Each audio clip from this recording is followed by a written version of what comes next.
Mike, we'll go ahead and get started.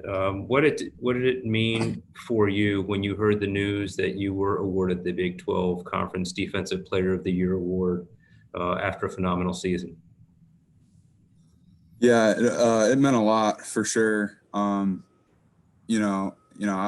it was great to have it's a coach's vote, so that obviously is pretty flattering. But at the end of the day, it's a team sport, so when you try to get team awards, and then the individual awards will come with it.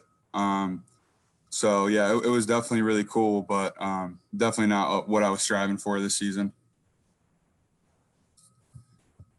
Great. Our first question will come from Mark from WHO13. Hey, Mike.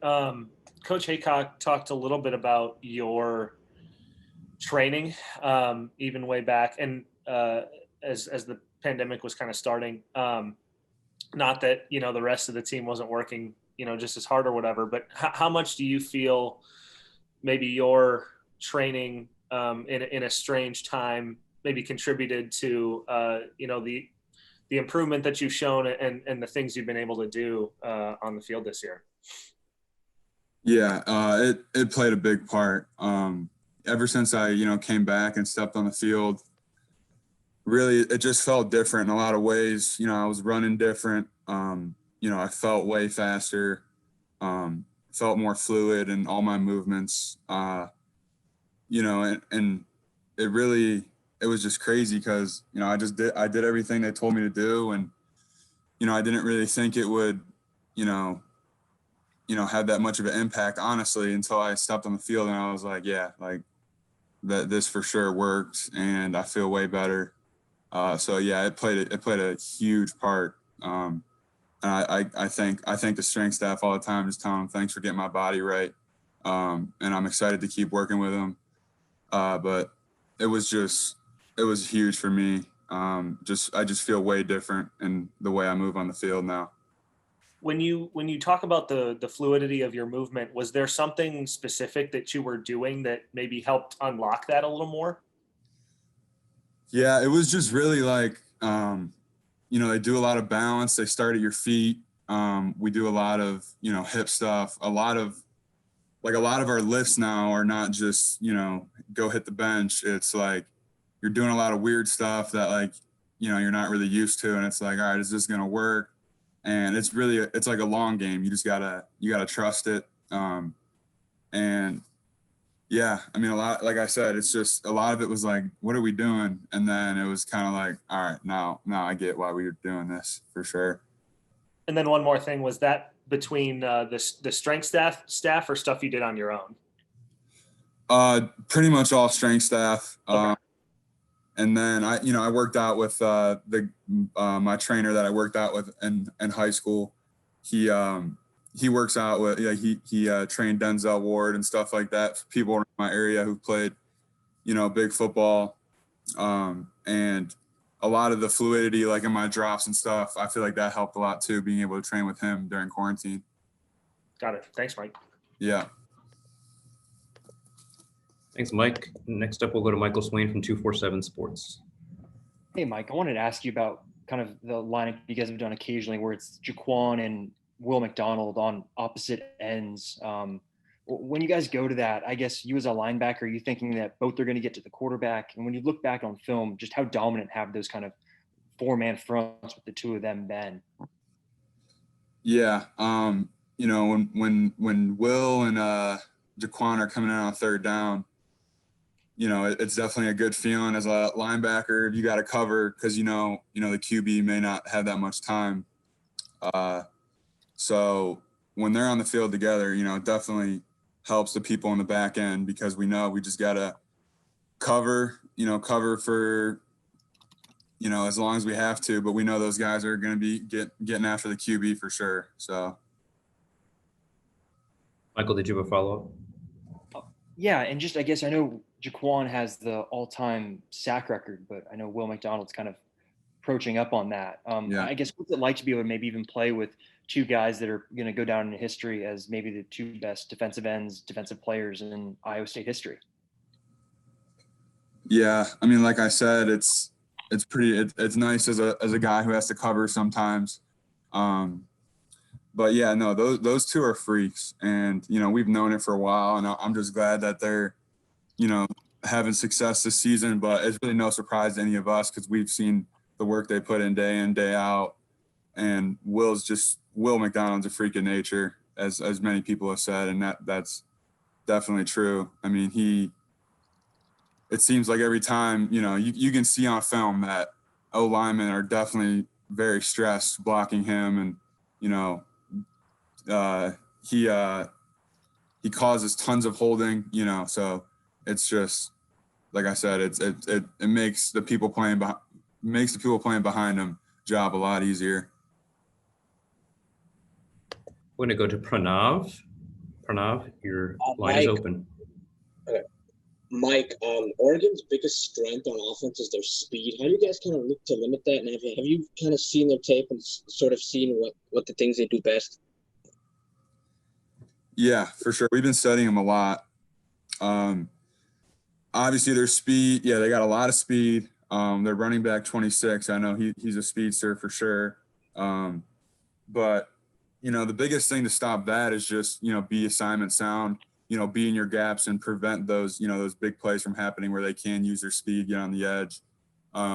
Something they do really well, I think, running the ball. You can see in their wins this year that when they do run the ball well, they win games. So that's obviously going to be a big factor for us, stop the run, which is always a big thing. You want to make a team one-dimensional in any way you can. So yeah, they run the ball really well, and we just got to stop the run. That's probably the biggest thing, and then just let everything else play out after that. Jeff Metcalf from here at Arizona Republic. Mike, can you just talk about the accomplishment of Iowa State getting to a New Year's Six Bowl, just what this means to the team and the program? Yeah, obviously, it's a huge honor. It's something that, Coach Campbell and the staff has, stressed a lot to us, saying we can do this. We got the talent, and it's been a few years in the making, but, we're here, and we didn't just come here, just to get here. So it's obviously huge. It's huge for the school. It's huge for this program. It's huge for the future of this program. And it's obviously pretty cool to, be here and just know that, you're doing something right. But yeah, it's just overall, it's just cool for this team and cool for this school, honestly. Jeff, did you have a follow-up? Yeah. When you think about coming here, playing at State Farm Stadium, playing in an NFL stadium, just the magnitude of playing in this game, even with, a limited number of fans, what kind of are your emotions about how you think you're going to feel at getting that opportunity? Yeah, it's obviously, we were at AT&T Stadium a couple weeks ago, and, that was a great atmosphere. So, obviously it's really cool. But at the end of the day, we just got to play our game.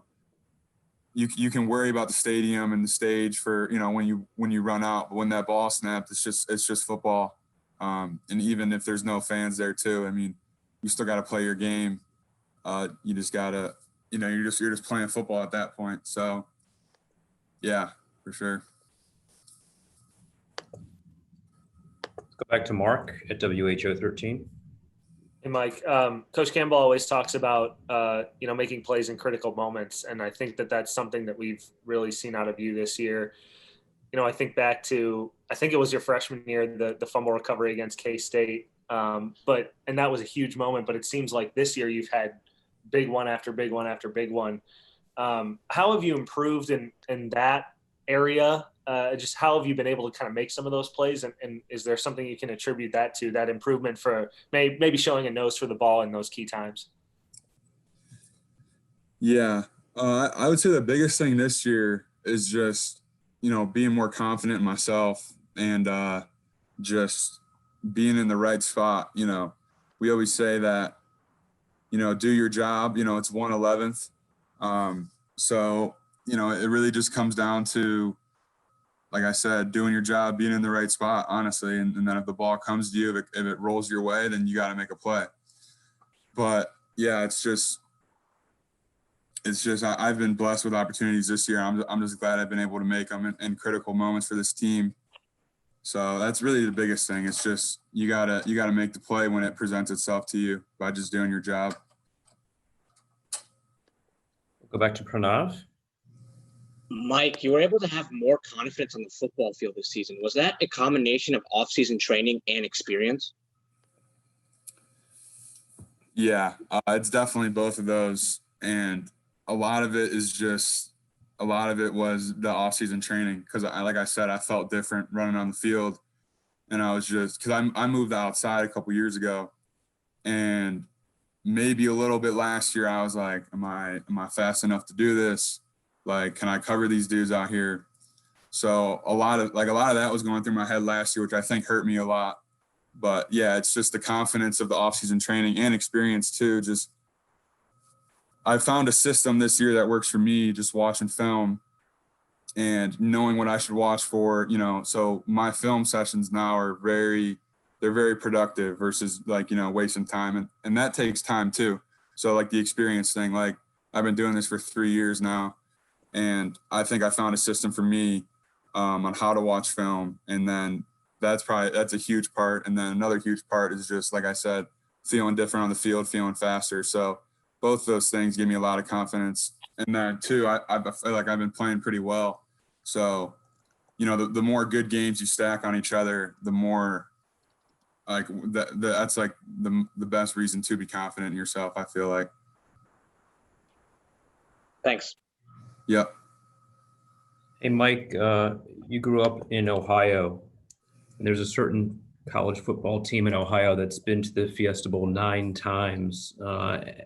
Growing up as a high school football player, as a young football fan, did you ever watch any of the previous Fiesta Bowls with Ohio State in it to perhaps have a favorite memory one way or another? Yeah, I definitely, I definitely watched a lot of New Year's Six Bowls, but to be honest with you, I wasn't the biggest Ohio State fan. My grandpa played at Notre Dame, so I was always a Notre Dame guy. But and they probably played in a decent amount of these too. But honestly, and growing up too, I was more of a NFL guy. So, but yeah, I've definitely seen a bunch of Fiesta Bowls, especially in the past couple of years since I've started to play college football and appreciate it more. Thank you. Yeah. Had to ask. Matthew Yeah. from Iowa State Daily, you're up. Hey, Mike, just when you look at that play, that unfortunate call on, Ashim in the Big 12 championship, have you as a defense, talked as a whole about, what's the balance of wanting to go out there and make, big plays and big hits and, tackle really hard, but also kind of finding that balance of, hey, is there going to be a call on this play? Or are you not even thinking about that? You're just going out there to make a play and kind of whatever happens, Yeah. I personally never think about that because right when you start thinking about that, you'll miss the tackle. But I talked to Ashim. I was just like, it's unfortunate, bro. Like we miss you out there, and he's ready to prove himself this game, but it's not going to change the way he plays. He loves to come downhill and hit, and he's done a really good job too. As you saw in that hit, he was using his shoulder, but really the offensive player just fell, and it ended up looking way worse than than he probably planned to. But you can't think about that as a player. It'll slow you down and mess you up in a lot of ways. So we haven't really talked about that. But I know Ashim, he's going to play the way he plays. He's going to come downhill and he's going to try to hit someone really hard. So. Michael Swain from 247.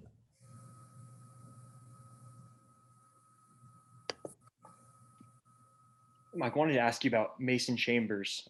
It's not every day that a true freshman is able to come in and get some significant snaps in the Big 12 title game and at the back end of the season. What did you see from him, whether it was in practice or just on film over the course of the year, and what kind of growth he maybe showed over the course of this season? Yeah, he's definitely come up big for us, when we needed someone to come play.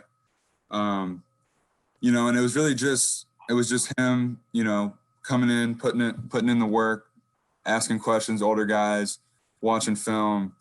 And, when you do all those things right, then you'll reap the benefits on the field. And he's got a chance. He got a chance to do that this season, and he's really helped us out, especially when we needed more depth at the star position. So, but the biggest thing is, I just say, he stayed ready. He watched film. He practiced really hard, and when you do all those things right, I mean, that gives you a shot anywhere. So. Yeah, and you played early in your Iowa State career too. How hard is that as a true freshman and being young and going in and playing against a team like West Virginia or Oklahoma who have, grown men at 21, 22 when you're only 18, 19 years old? Yeah. At the end of the day, really, it's just football. Like you can't be thinking, oh man, I'm going up against these grown men. Like when you think like that, then you don't give yourself a shot. You gotta be like, I'm supposed to be here. I've worked to be here. The coaches put me in this spot, so they trust me to be here. So really, if you're playing as a true freshman, you're not thinking like, you're not thinking on the field that you are a true freshman. Like you're a starter, you're a player, you're a backup, you're contributing to the team. So, I mean, really, it's just, you're just playing football at that point, like I said. Thank you. So in some of the other interviews, Mike, there's been some debate over who the best Madden player is. I think a couple of the offensive players yesterday claimed the throne, and some others feel that that Mr. Lang is the best Madden player. Do you have any insight on that? Honestly, I don't really play a lot of video games, but I know our team's big on it because I see it on all their social media stories of, them beating other teammates and trying to rub it in their face and show everyone. But honestly, I don't really know. But I can't say because I don't want to get on anyone's bad side because I really don't know. Smart move as the defensive leader. But Yeah. I'm gonna go one more at you, especially on the offensive side. Your offensive leader has claimed that he is the best cook on the team. But according to a couple other players, Mr. Young is the best cook. We all know football players like to eat, so you must have some input on this one. Well, I'm assuming. Do you mean Brock as the offensive leader? I wasn't going to mention names, but that's someone who potentially has claimed to be the best cook. Okay, yeah. I mean, I definitely would not give it to that offensive leader. I mean, making tacos and mac and cheese doesn't make you a good cook. But I've never had, Isheem's cooking, so I don't really know. But definitely not on the offensive side. No way. Thank you. Yeah. All right, my questions are not resonating very well. Does any of the media contingent on the line have any final questions for Mike Rose? All right, Mike. Well, thank you once again for your standout year that's entertained us all. We look forward to having you here in Arizona starting tomorrow night, and then on the field on Saturday at 2 p.m. for a classic 50th anniversary PlayStation Fiesta Bowl matchup against Oregon. Yes, sir. Appreciate you guys. Thank you.